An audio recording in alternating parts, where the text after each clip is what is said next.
couple of weeks ago, I posted a screenshot of my mural canvas that I was planning to use in a requirements analysis course on LinkedIn. And I got a couple of comments saying, wow, that looks complicated, and how are you actually going to use that? So I thought I might do a quick run through the activities that I used the canvas for during my course. So we start off with introductions, and if you've ever tried doing introductions in a large group of people on Zoom, you'll know that it's not a pleasant experience. And so what I get them to do is to do the introductions in the canvas, and I let them tell me who they are, what their job titles are, and then most important for me, at any rate, what they want from the course. What are their objectives for attending the course? And that goes a lot more smoothly than trying to do it in Zoom and boring everyone to death.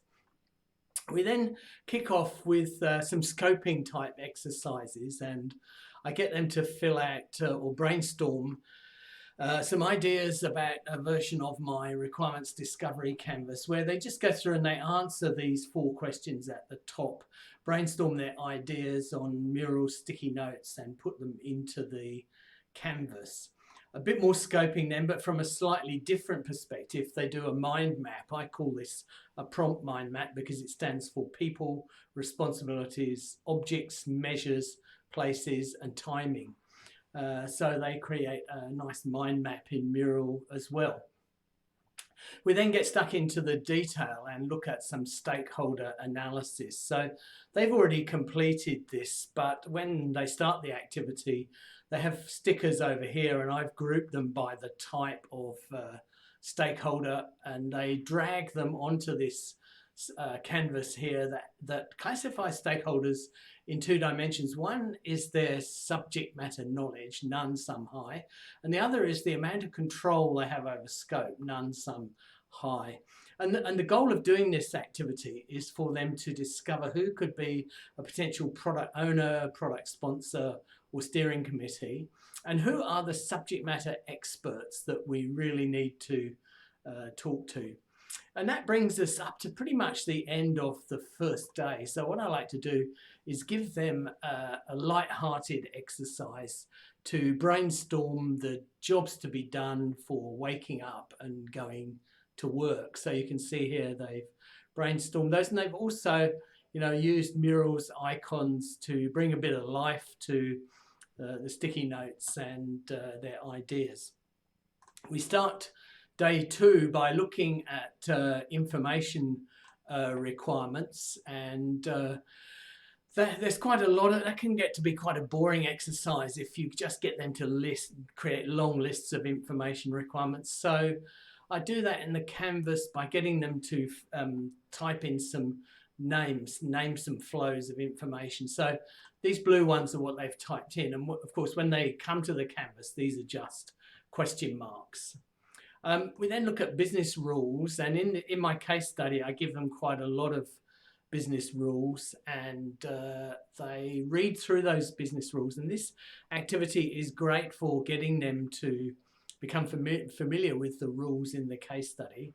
I get them to work their way through this flowchart and then decide on the outcomes at the end of the flowchart. And again, they've typed in their answers here, but I normally, when they first come here, there's question marks there.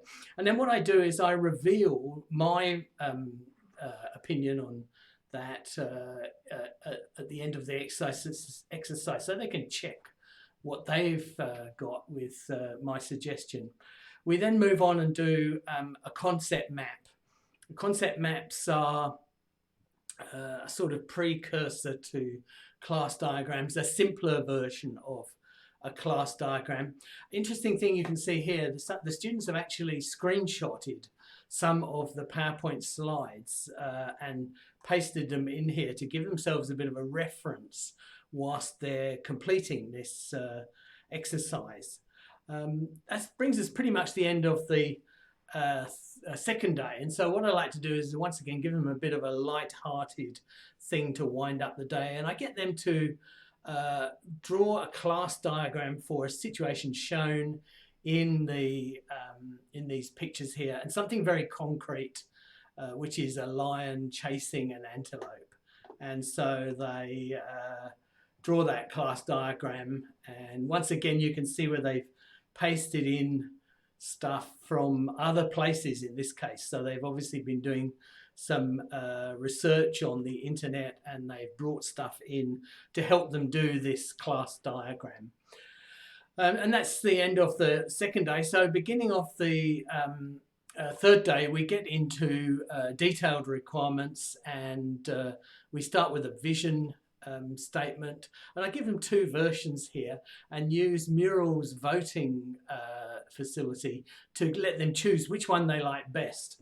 So we get votes, and interesting, the votes get split pretty even between the two. And then I reveal what my opinion is, which one I think is the best version of those two vision statements.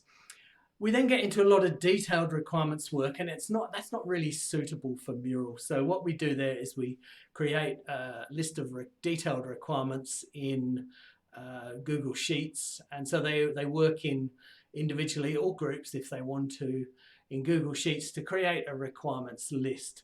We then talk a little bit about use cases as a visual way of representing requirements, and a little bit about scenarios, and I get them to fill in this diagram. Once again, the blue is going to be question marks, and they at this point they've got quite a lot of information and knowledge about the case study, so they're able to fill in these use cases quite easily. And so that's basically the activities I performed on my course. 3-day course with 20 people. I went to 3 breakout rooms in Zoom, so that each group working on the canvas had a breakout room they could discuss things in, and there was about 6 to 7 in each breakout room.